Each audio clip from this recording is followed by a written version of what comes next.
What is it about the natural world that grabs our attention and captivates us? Its unpredictability? Its ferocity? Maybe we're just dazzled and struck by its simplicity. Or perhaps because it makes us wonder about just who or what is imitating who. These are some of the winning images of the 1998 Wildlife Photographer of the Year competition held in the British capital. With one click of the camera, photographers from all reaches of the world seized the beauty and mystery of nature in a single rectangular frame. Often the photographs tell a story. This leopard cub in southern Africa was caught spellbound by the camera's presence. And a tiny hiding frogfish, together with its green counterpart, show that it's not about whether you win or lose, but how you play the game. This is the winning image, boxing hares, caught on film by German Manfred Danegger from his car. When you approach hares in the car, there's less of a chance of the hares being scared off, rather than when you approach them on foot. So, basically, the only kind of equipment I had with me was my zoom lens. The prize, obviously, personally, is a big success for me. As far as my career is concerned, one has to wait and see what's going to happen.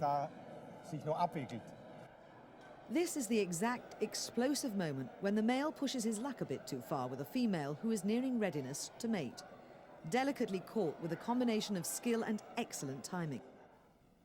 But the competition is not only about nature's creatures. This is a sunrise in Mesa Arch, Utah.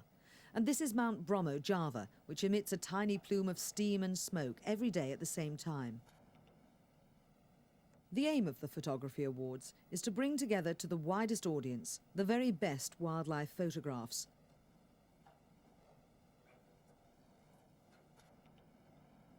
The purpose is to emphasize the beauty, wonder, and importance of living in harmony with nature.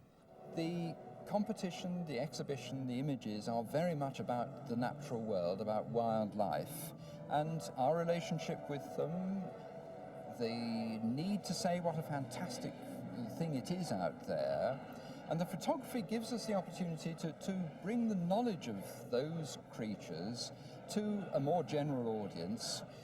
Lots of us don't have the opportunity to see so many strange creatures, but the photography can show us them, but can do more than that as well. It can actually talk about them, it can present them, it can communicate things about their way of life, about their magnificence that we can't do else in other means. Young photographers also get in on the act. 10-year-old Maria Cano snapped this perfect shot of an ibex. 12-year-old Verena Hahl captured a quick-flighted bluethroat. And 12-year-old David Scott made a trip to Antarctica worthwhile. But exotic travels don't always make winners.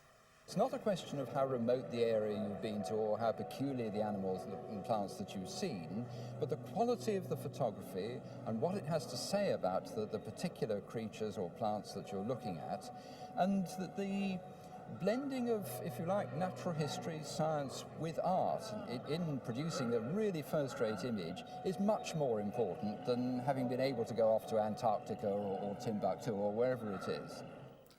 Wherever it is for 17-year-old Brandon Ty Garland turned out to be Brooks Falls, Alaska. You wait for days and days to see something like this, and to be able to capture it in one photograph was quite a bit of luck, to tell you the truth. The density of salmon that are coming up the river changes every 30 minutes. So you can be sitting there and there'll be hundreds jumping a minute, and then the next minute you'll turn around and there's nothing at all, and you just have to sit and wait. And then the bears aren't there all the time, so getting the right combination is a real